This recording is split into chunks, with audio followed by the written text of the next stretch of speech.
Hello, everybody. It's great to see you all once again on our live session. I just want to welcome you all to today's live session. It's amazing to see you all. I'm sure you guys are doing all fine, doing well, wherever you are watching us. Today's live session, we will be looking at loving yourself to love your spouse. That's what we're going to be considering today. Loving yourself to love your spouse.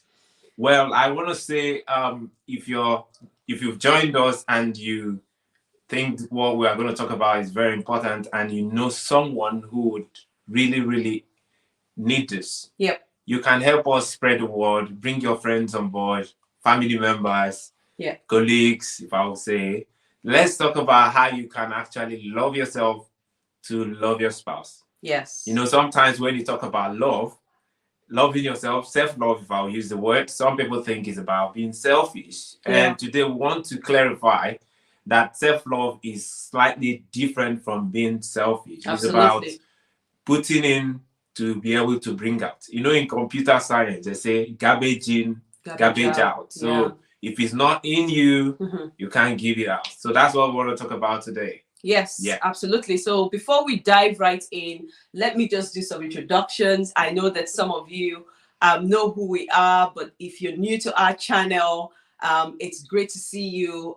You're warmly welcome. Please do not forget to hit the subscribe button, turn on the notification bell so you know when we put content out. It would be great to have you as part of our community. My name is Amara. And I'm remaining the same gospel. I've not changed my name. Yes, go on. What we do here every weekend, every Saturday, is to talk about relationship issues. We talk about sex, we talk about love, and we talk about relationship, not just marital relationship. We also talk about relationship in terms of those who want to get married. Yep. You know, and our basic principles or the reference point for our conversation is the Bible, because we are Christians, we believe God's word, and that's the reference point for which we talk. So we would like you to, always join in this conversation whenever it is possible for you. Yep, absolutely. So today we'll be looking at loving yourself to love your spouse. Yeah, before we do, Yes. we always want to know where our audiences viewers are watching from. Okay, please, if you're new here or if you're kind of joining us for the first time, let us know where you're watching from. It's always great to know the people in the room, the people who are watching us live, or even if you're watching it back, maybe you're watching a replay afterwards, do let us know where you're watching from. And we just, it's nice just to know the people in the room. And if you're watching this back as well, please don't forget to leave a comment, or if you've got questions, please leave those questions and we'll pick that up as well. Yes, that's really important. Maybe we can just go straight into the conversation. Absolutely. Yep. I know we've got some people. Sorry, I'm squinting because I'm looking at the screen. I've got Foundation for Family Affairs. You're warmly welcome, Foundation for Family Affairs. We've got Pastor Peter Moyo as well. Great to see you, sir. Wonderful to see you here. And we've got Blessing as well joining in. It is amazing to see you all. Thank you very much for joining this live today. Go on. Okay, we are talking about loving yourself. I want to make it a bit simple by using the word self-love. Yeah. Self-love, what is it about? And when we talk about self-love, it's all about loving yourself, having that value, placing a value on yourself, taking good care of yourself, not just your physical self. That's an important aspect you need to take care of, because obviously some people just keep running, keep doing life. They don't take out time to rest. They don't take out time to detox. They don't take out time to take care of the body. That's true. But beyond the body, we are looking at you taking care of your spiritual well-being. Yep. Taking care of your emotional well-being, taking care of your mental well-being, being intentional about having a good life, a positive life, having a well-balanced life, if I'll use the word. Because sometimes you want to give to people, you want to sacrifice for others, you want to be the best for everyone else, but you don't have time to be the best for yourself. Absolutely. As we always define love to be doing your best and being your best for the other person you love. Yeah. You first of all have to do it for yourself. Yeah. If we use the Bible says, love your neighbor as you love yourself. Obviously, you can't have that confidence, you can't have that love to give to your neighbor if you don't love yourself. I don't know what you think. Maybe you're watching. What's your view? Do you think self-love is something that people need to focus on to be able to love their spouse? Yeah. Just drop let your us know comments on and the let us chat. know what you think. But let me just say that it is important for you to love yourself, because some people don't know how to receive love. You know, it's difficult. Some people don't know that it is important. And if you don't know how to receive love, or if you don't understand the value of you loving yourself, then people can, you know, treat you in a way that is not as expected, right? And you would then accept that sort of love being given to you, right? So it is very important for you to put yourself in a place where you understand the value of who you are, the value of the person that you are, the value of who God has made you to be. If you don't understand that value, then you would not recognize love when you see love. Exactly. Or you would recognize love through the prism of that others. You have been loved. Yeah. Or that you understand yourself. I don't know if that makes sense. Yeah, what I'm trying to say. Like, if you're not able to understand the value of who you are and the value of loving yourself, then you give people the permission to treat you the or way. Love you anyhow. Yes. If I will use the word love you anyhow. Absolutely, yes. I think the point you're making is that you first of all have to trust yourself. You first of all have to understand yourself. You can't love what you don't know. Yeah. So if we are saying you have to love yourself, you have to treat yourself well, you have to, you know, improve yourself, whichever way you want to put it. First, you need to understand who you are. Yeah. And when you understand who you are, it helps you to place premium value on yourself. Yeah. Because the way you value yourself is how others would likely value or treat you. Yes. Let me also add at this point that what you have been through or the mistakes you have made do not define you. Because a lot of times people try to love themselves based on how they perceive themselves, or based on, you know, what they've been through. Because a lot of us have been through life situations. We've been through a lot of things in life, and sometimes negative, right? You don't allow those negative things that you have been through to define who you are, or define the value that you place on yourself.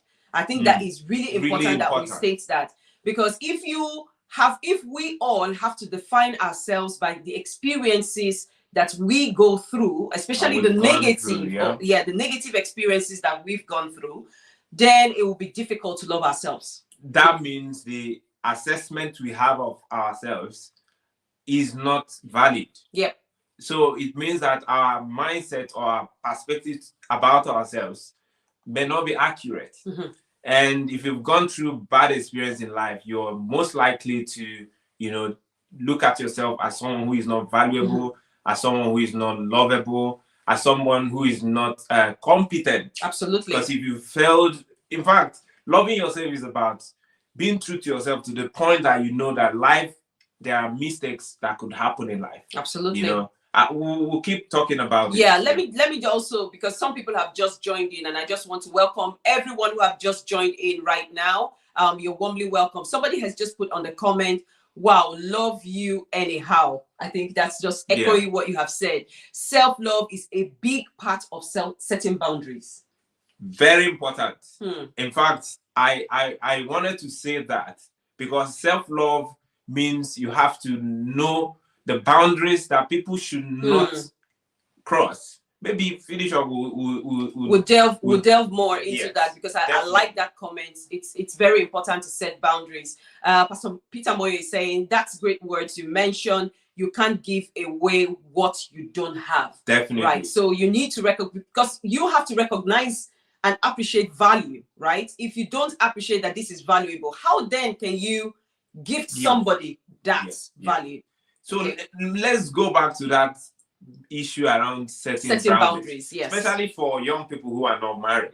Even in marriage, you have to set boundaries because we are not just dealing with your spouse. For instance, in marriage, you have someone who is abusive, who abuses you emotionally, mentally, even physically. You have to know that self-love requires you to protect yourself from that kind of negativity. Yes. It doesn't mean you don't love this person. What it means is that you need to protect yourself to be healthy emotionally, mentally, to be able to function within the confines of that relationship. Absolutely. And now let me even talk about singles.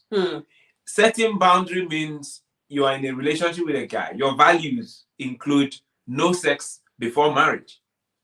And it could be a guy, it could be a lady. Yeah. Setting boundary and loving yourself means you have to keep to those values.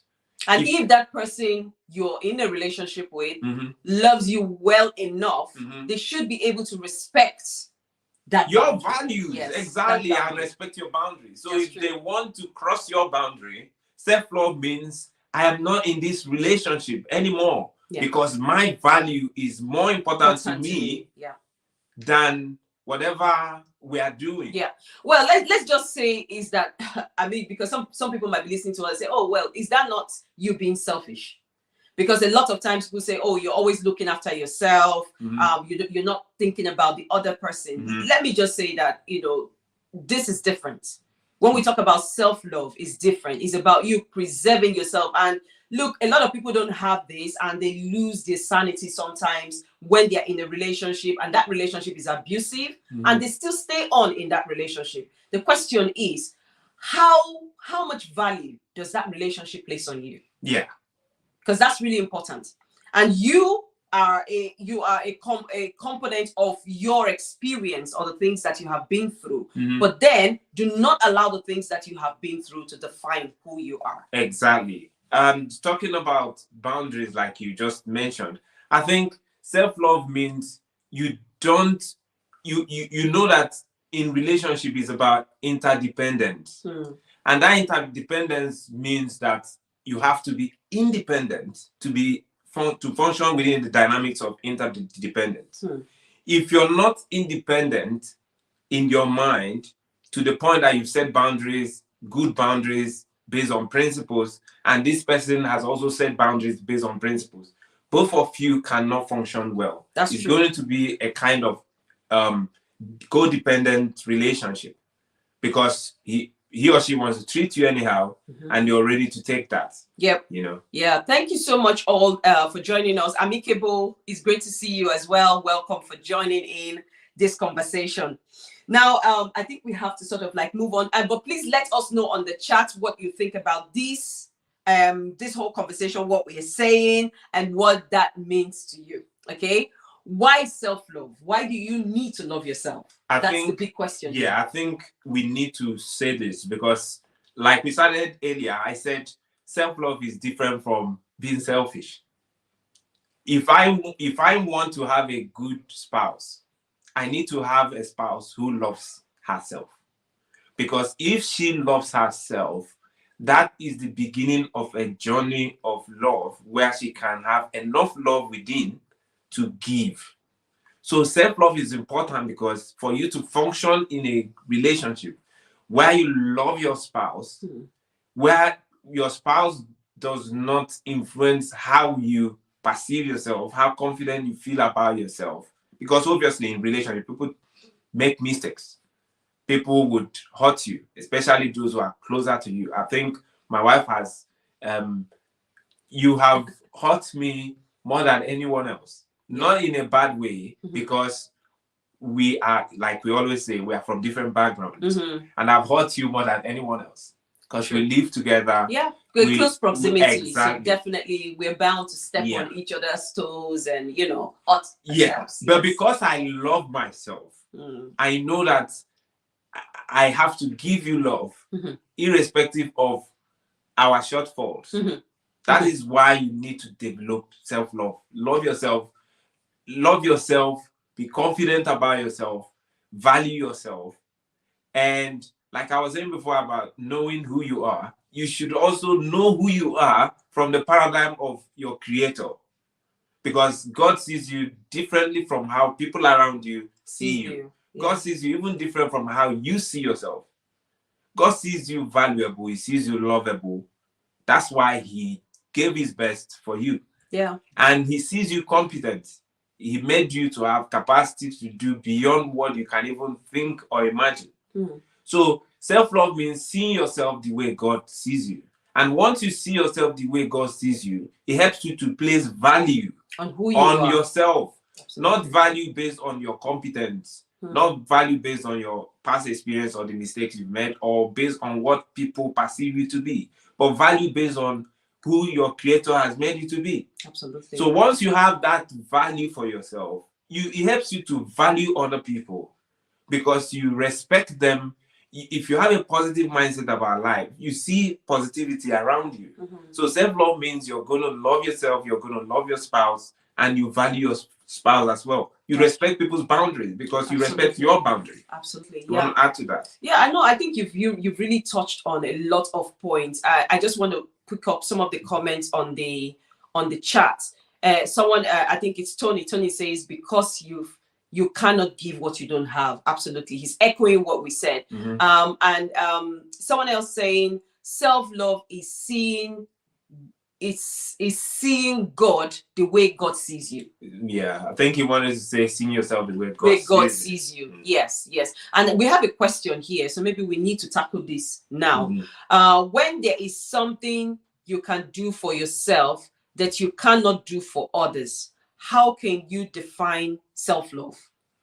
Repeat the question. Let me get it. When there's something you can do for yourself that you cannot do for others, how can you define self-love? So I think in this instance, we are looking at a bit of selfishness, if I would say. For instance, if you can love yourself, you let me be practical now. You like to wear good clothes, designers, and you go out there, you buy designers for yourself. But when it comes to giving gifts to others, you're not thinking about designers. You're thinking about low quality clothes that, or gifts that you give to others. That means you're being selfish here. That's not the same as what we call self-love. There was something you said before. I just want to pick up on that comment because it kind of links in a way to what the question that is being asked. You said something about love your neighbors as yourself. The question here is that a lot of times people don't even know how to love themselves. And if you want to love your neighbor the way you love yourself, you will not love your neighbor right. That's if you don't love yourself right. That's what I'm saying. Because if you don't love yourself right, or if you don't understand what it means to have self-love, how then can you love your neighbor? Right. Because then this is all about, how the perspective and how we view ourselves, how we value ourselves. And like you said, and someone echoed it on the chat, you cannot give what you don't have. And I think that this is really important. Now, let me just point this comment here. Someone says, I'm yet to understand why guys that confess Jesus as their Lord and Savior so much believe the need for sex before marriage. It makes me query their relationship with God. Wow, that's a big one. It also makes me query their relationship with God. But the thing is, there are different ways you have to look at it. One, people have come through different paradigms, different life experiences, different knowledge level about relationship with God. And if someone has if someone is not transformed by the renewing of the person's mind, the person will also think and act the way the world think and act. The media will give you a different picture. Peers will give you a different views about sex before marriage. Even within Christian fold, some people have misconceptions about sex before marriage. Absolutely. So if you've grown with that concept, even though you're a Christian, you've confessed Jesus as your Lord and Savior, you still think that sex before marriage is acceptable. It's okay, yeah. But then if you have been transformed. This is why we do this, to know that, you see, sex before marriage can ruin the marriage. It can ruin the sex in the marriage. Yep. That is what people don't know.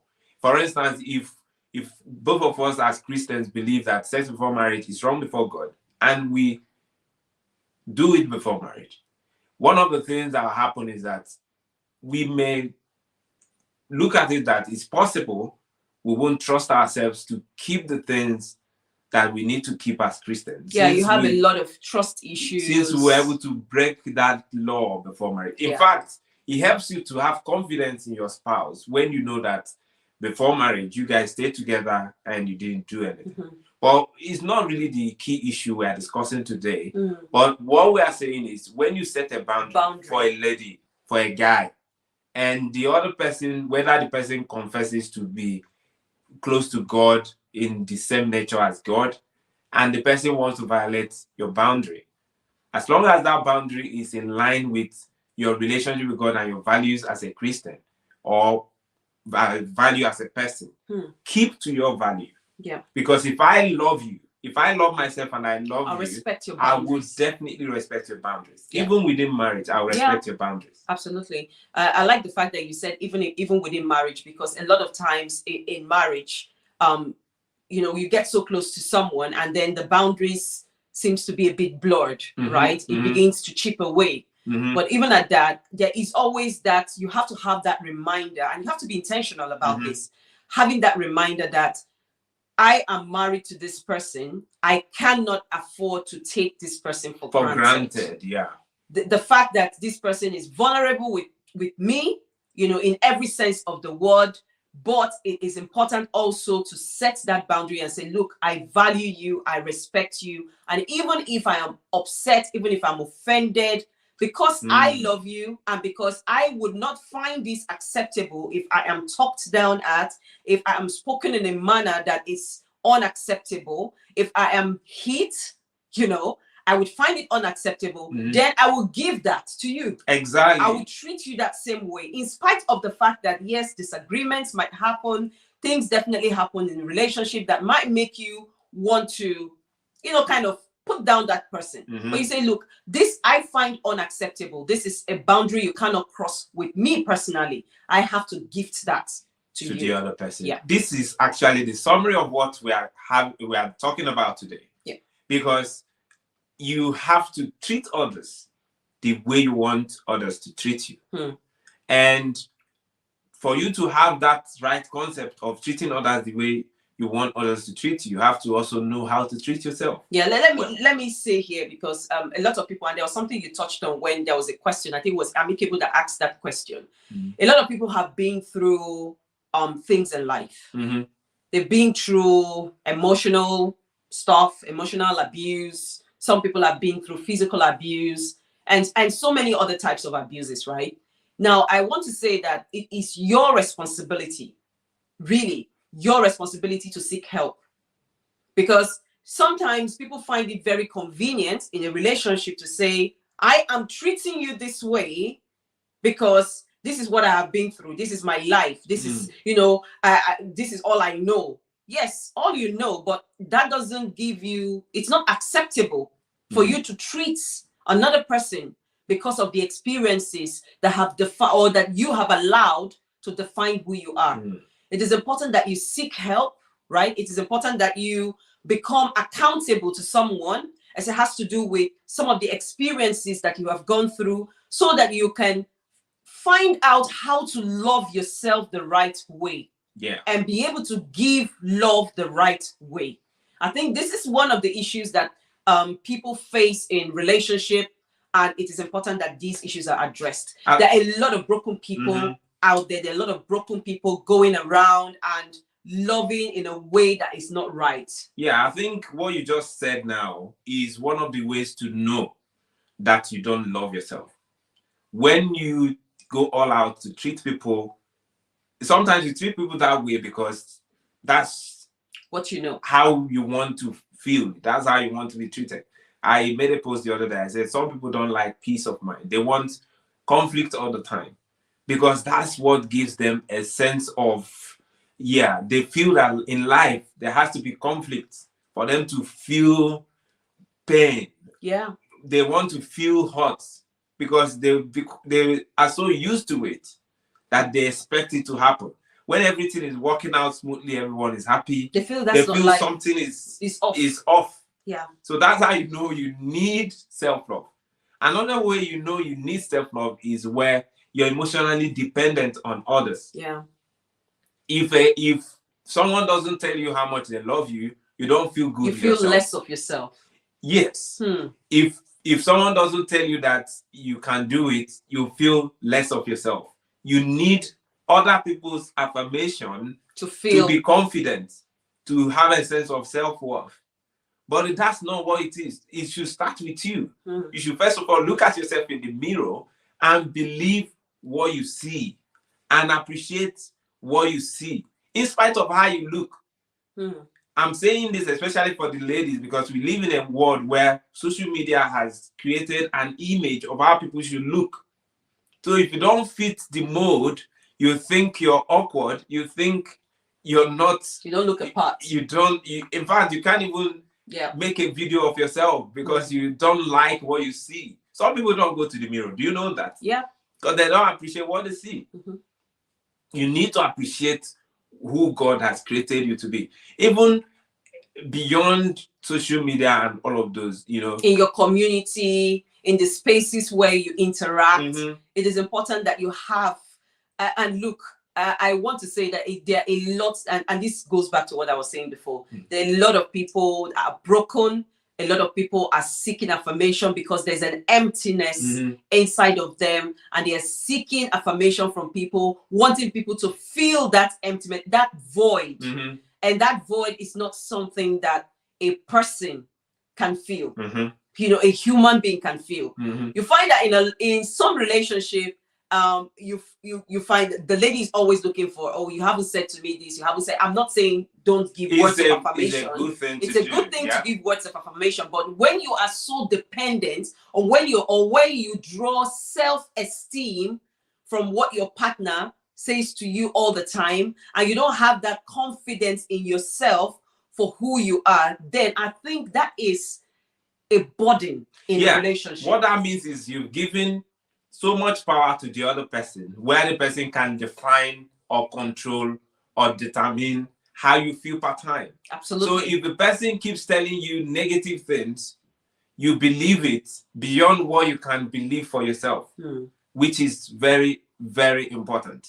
You know, some people, when they add weight, for instance, if I want to use that, obviously, if I use the ladies, for instance, there are processes that happen that in life, your body takes a toll on your body. Yeah, you've had a baby. Yeah, that hormonal change can help you, make you add weight, and you will be surprised. So many people, because of that, they will never want to show their face to anyone anymore. Yep. Who says that you have to be specific size for you to be acceptable? This is what the media projected. Yeah. Assuming media comes out tomorrow and say that you have to, you know, there was a time when figure 8, I don't know how to express it. Figure 8 used to be the real thing. But now I think it's still.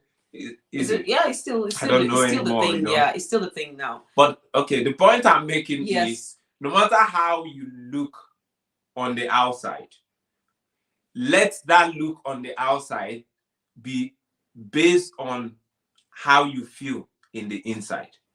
If you feel beautiful on the in the inside, you are going to look beautiful on the outside. It doesn't matter who looks differently. I've seen people, from my point of view, I could say this one doesn't look so beautiful, but the way they carry themselves, the way they believe in themselves. Oh my God.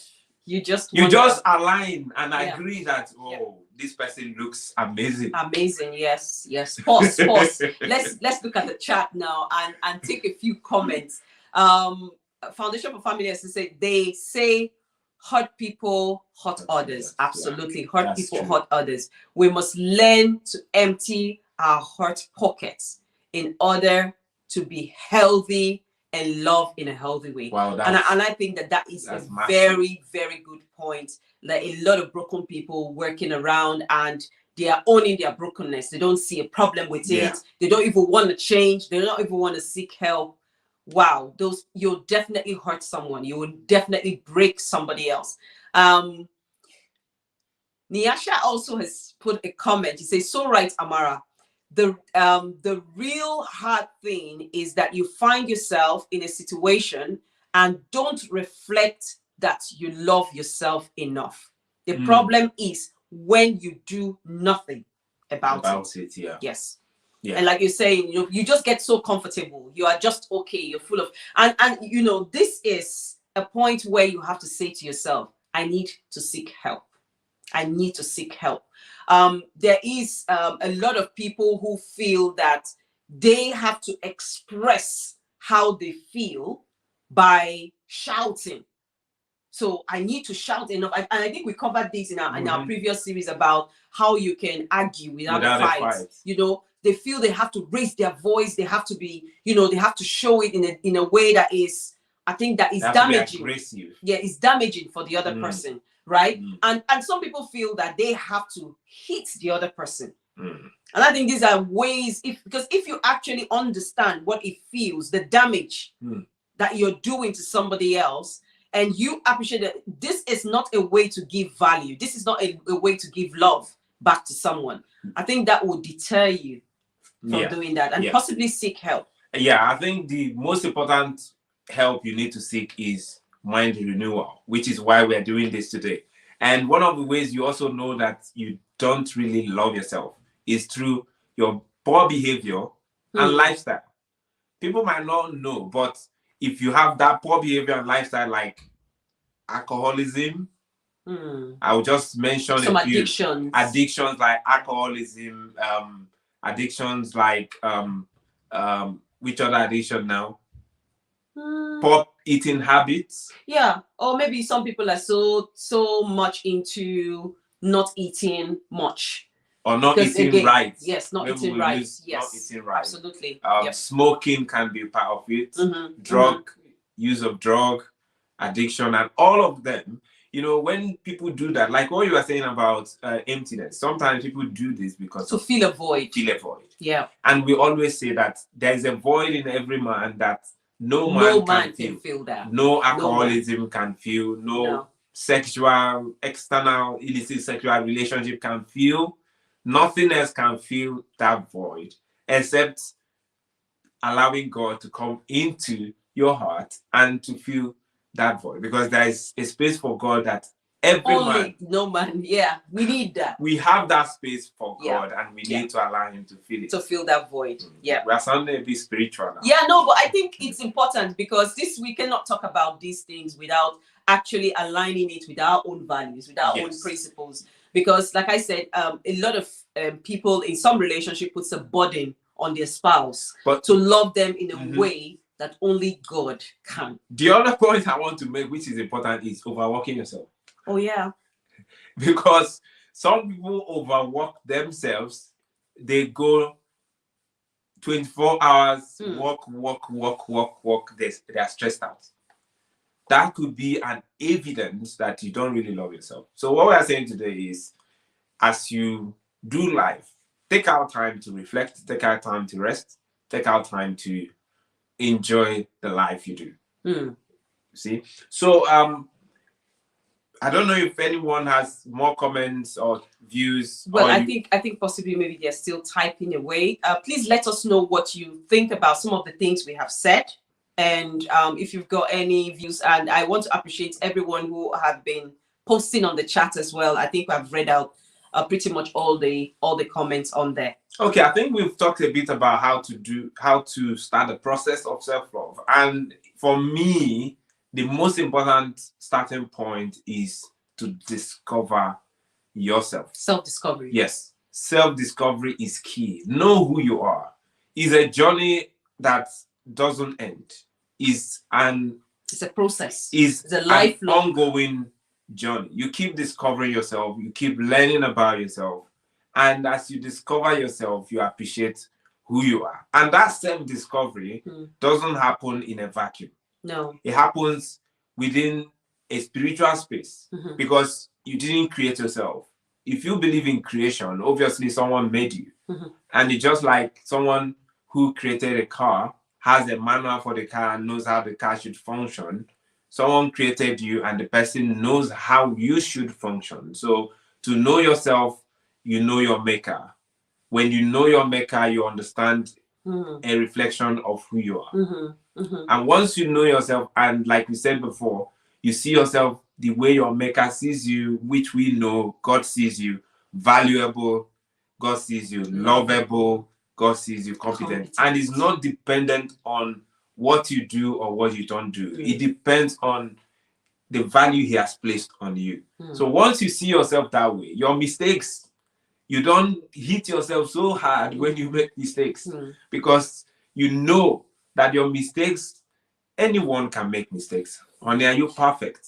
I'm not perfect, and you're not Don't perfect. you make as well. mistakes? I do make mistakes all the time, and it's all about embracing your shortcomings, embracing your mistakes. It's a part of life, and your mistakes are only like stepping stones. They are only like, okay, this is something I didn't know how to do. Now I know I don't know this. Now how do I get to?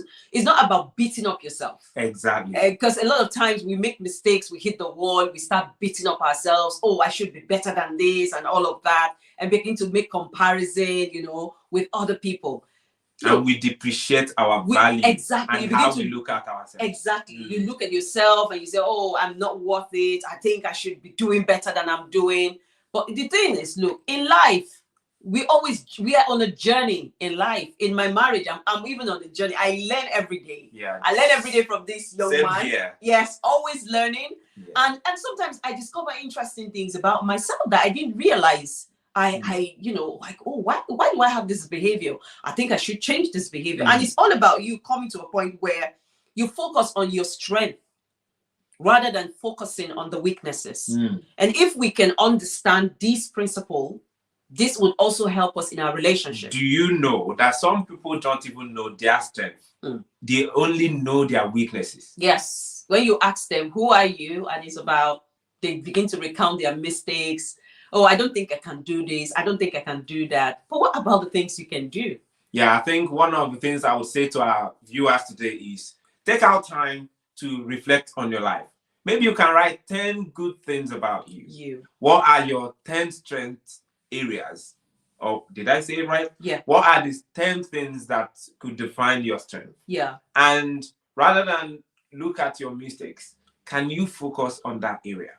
Once you keep looking at your strength, what you can do well, what you can improve on, it magnifies. Yes, it does. But the problem is that most people look at their shortfalls, their weaknesses, and they keep thinking about their weaknesses. And the more you think about it, the more you magnify those weaknesses, the more they become your reality. It becomes your self-fulfilling prophecy. Yeah. So it is very important. I mean, we say these things, they sound like cliches, they sound like just words. But if we can only stop and just be intentional about how we reflect on ourselves and what we focus on when we reflect on ourselves, do we focus more on the mistakes, on the things that we're not doing right, on the imperfections that we have? And like I said, everyone has got imperfection. Or do we focus more on some of the strength that we have, we possess, and how can we then magnify those strengths over our weaknesses? Yeah. Now, let me just take some of the comments on the chat. Godwin is saying, I think everyone has a measure of self-love in them. Else, they won't be able to look after themselves even when they can really look out for another. Definitely. Spot on, Godwin. We all have a measure of self-love. But the question here is, the measure of self-love that you have, is it sustainable in your relationship? Are you able to give more? And this is the whole essence of having this conversation, because some people don't even recognize that they should love themselves in that manner. Okay. He's also make another comment, and the comment here is, the only challenge is that they choose to give the ability to love for some experiences that they have been through. Absolutely. Allowing that to define how they see and give love. while some may decide not to be loving at all. Okay. Yeah, that's a very huge that's a very point. very good point. That's a very good point. And Pastor Peter Mo is saying that that's great, Amara. Comparison is a killer. Okay, let's embrace being different. It's wonderful. Absolutely. Yeah, that's a very important point he made there, because when I compare myself to my friends, to every other person, how they do, what they have, and what I don't have, how I'm not as progressive as they are within my own prison, it could diminish how I value myself. So everyone is in his or her own race. We are not all in the same. We're not in a competition. We are not competing with anyone. It's a race, and it is all individual race. Everyone, you know, there's this analogy that I read in a book, and I always think about this, especially when I journey in life. You know, someone said, you don't want to have run your race or to have done everything you have done in life only to realize that your ladder has been leaning against the wrong wall. So you have a path, and God has actually designed a path for all of us, right? So it is not a competition. We're actually supposed to be collaborating. We're supposed to be building each other up. We're supposed to be helping each other. We're supposed to be leveraging on each other's strength rather than trying to tear down each other and try to compete. Oh, I have to run ahead of him. I have to. Just imagine life if we all did the same thing, if we all behaved the same way, if we all, loved the same, it would be boring. And that is all about, it has to be variety, and we have to learn to be open-minded, to love the differences that we see and embrace those. And it's surprising that even in marriage, some spouses are in competition with themselves. Comparing husband, comparing himself with the wife. Oh, she has a good job, she's earning more money than me. I need to strive to get a better job and earn more than her. That's a killer. And when that happens, the woman is saying, oh, look at he has gotten a better job, I need to. Is complementary. You're there to work together as a team. Absolutely. You are one. You're building together. And this kind of brings to mind the scripture that says, one shall chase 1,000. Two, the power of two. Just think about that. Synergy. The power of synergy that you have. If you missed that video, just go to our playlist. There's a video on the power of synergy. Synergy in marriage. It is amazing what two people can actually achieve. Two will chase 10,000. You didn't say that. Absolutely. Two will chase 10,000. Now, let me just highlight another comment. Someone says it's an individual race. We learn from others and enjoy the journey. Yes, spot on. Foundation for Family Affairs. So the other way you would go through the journey of self-love, or how to develop self-love, is to build an ability to protect your inner peace and your inner self. Is really important. If you're in a relationship and someone is breaking or trying to interfere with your wholeness, I will use the word wholeness, spiritual, emotional, mental, and physical wholeness, then that person, you need to have a conversation with the person. If it's within the confines of marriage, you need to have a conversation with your spouse, because you need to be whole to be able to give out love, not just to your spouse, even to your family members, even at work. So self-love requires you to protect your inner peace. Yeah. Your relationship with God is core if you're a Christian and you're a believer. So if you're in a relationship before marriage and there are actions from the other person that conflict with your inner peace and your relationship, then you need to question it, or else I would say to you, that's not for you. That relationship is not for you. You can't save the world. You can't save the world. Only God can save the world. Yeah. So you have to protect your inner peace. Absolutely. I'm being very practical here. You have to protect your inner peace. Whatever it takes for you to keep your sanity, please do it. Okay. And I think if you've got other comments, please just pop it on the chat. I don't know if there's something else that we've missed out. Okay, yes, I think we've talked about physical appearance and your value not being drawn from how you look. So don't allow yourself, don't judge yourself too much because of how you know, in terms of your body or in terms of what people say about you. And the next thing, I think this is a very important point to make, is create room for mistakes. Just create rooms, not just for yourself, even for others, yeah. Because that will help you to have a large heart. You know, we are not all perfect, so sometimes we judge not just ourselves, we judge others too strictly, and we don't know our journey, we don't know where they're coming from. And it's very important that we, you know, create that room for mistakes. When people make mistakes, you know, try to understand their point of view, try to, you know, give them a benefit of a doubt. I think my husband does this quite a lot, and I had to learn that from him, because sometimes I get upset. You know, that was before, anyways. Before, yeah, I used to get upset about, you know, why would this person do this? Why would this person do that? And one thing you would always say, well, you don't know what they are going, you don't know what they're dealing with right now. That's what you'd always say. And sometimes that kind of changes the perspective. It changes how I see it. It changes how I approach the situation. Because it says they might have a lot on their plates. You know, they might be dealing with so many things. And, you know, just give them a bit of a break, you know. And a lot of times, often than not, you find out that those people are actually going through a lot. Yeah. So just, you know, having that open mind to embrace people, even with their shortcomings, is really important. And having the patience for them to change. I want to say this because in marriage, you know, a lot of times we come in forgetting what it feels like to have been through, you know, to have navigated challenges, to become the person that we are now.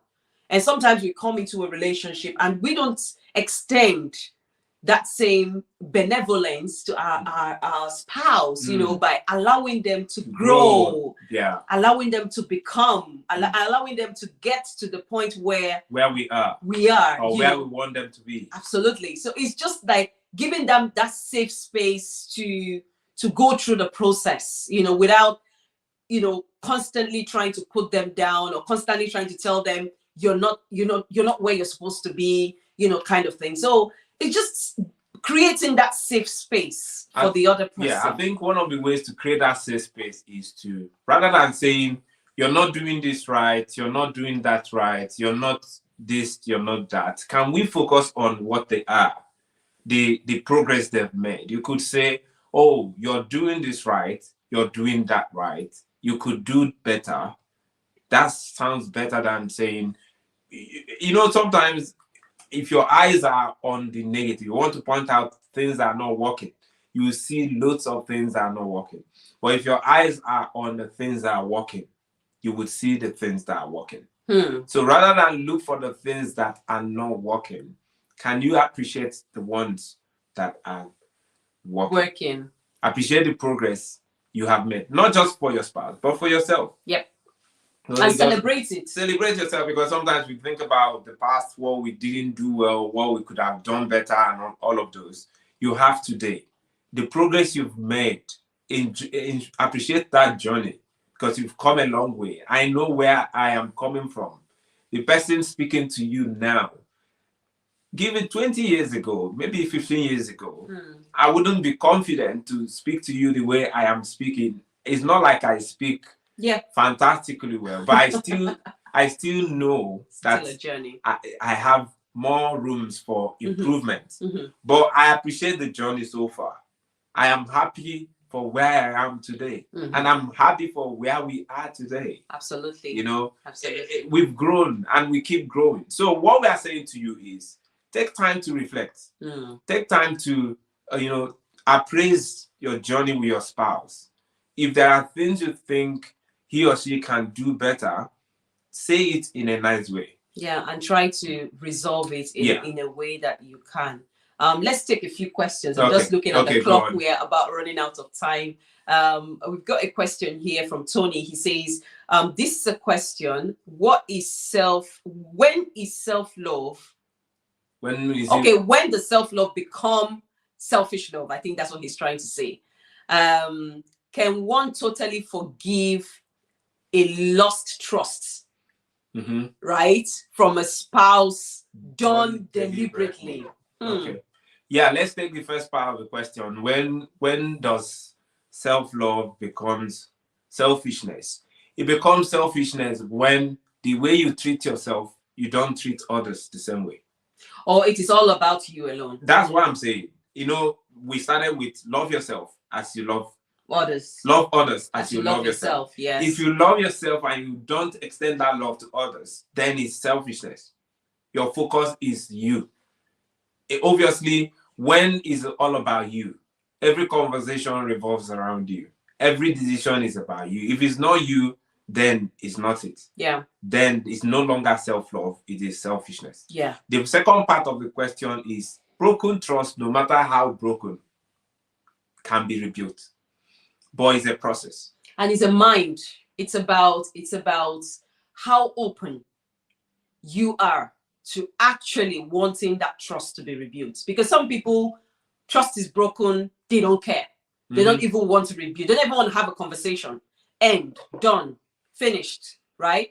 But it's about how open are you to engage in some of the difficult, because it might be a very difficult conversation to have for the trust to have been broken, even when it's deliberate. But you saying it's deliberate, but maybe the person might not feel it's deliberate. No, let's assume it's deliberate. Okay. But the thing is about having that mindset and about wanting to engage in that conversation on how that trust can be rebuilt. And I also say that rebuilding trust starts with accountability from both parties, especially for the person who has broken trust. Yep. You have to earn that trust back. And it's based on your actions and your words. So when you say, I am sorry, I want to do better, there should be an alignment between what you say with the actions and what you do. Yes. It's a whole long topic we can have for another day. But it's a very good question, Tony. Thanks for spotting that. Foundation Family is focusing on strength, minimize the weakness. Whatever we focus on gets magnified. I think it's just expressing some of the things that we said. Yes, definitely. Yeah, it minimizes your weaknesses and maximizing your strength. Yeah, now let me should I wrap up now? I wanted to wrap up, but go for it. let me do a bit of a wrap up. But before you wrap up, yes. I want to say this. Yes. I wanted to say something as well, but go on and say go on. Okay, ladies first, go for it. No.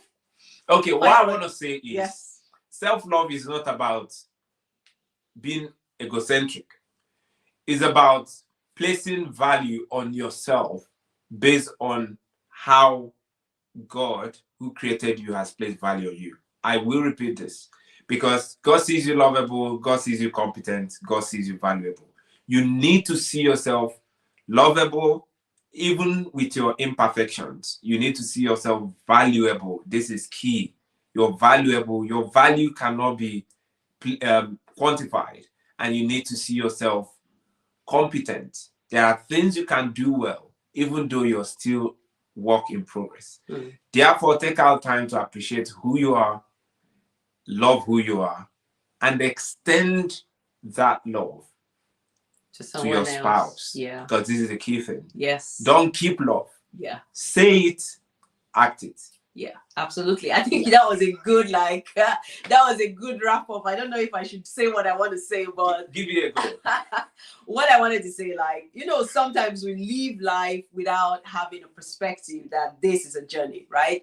One of the things that have helped me to improve the way I show love, to improve the way I love myself, and the way I love my spouse and the other people that, matter to me, the people around me. One of the ways that I tend to do that, I always ask myself, if I had today as the last day of my life, how would I want to live that life?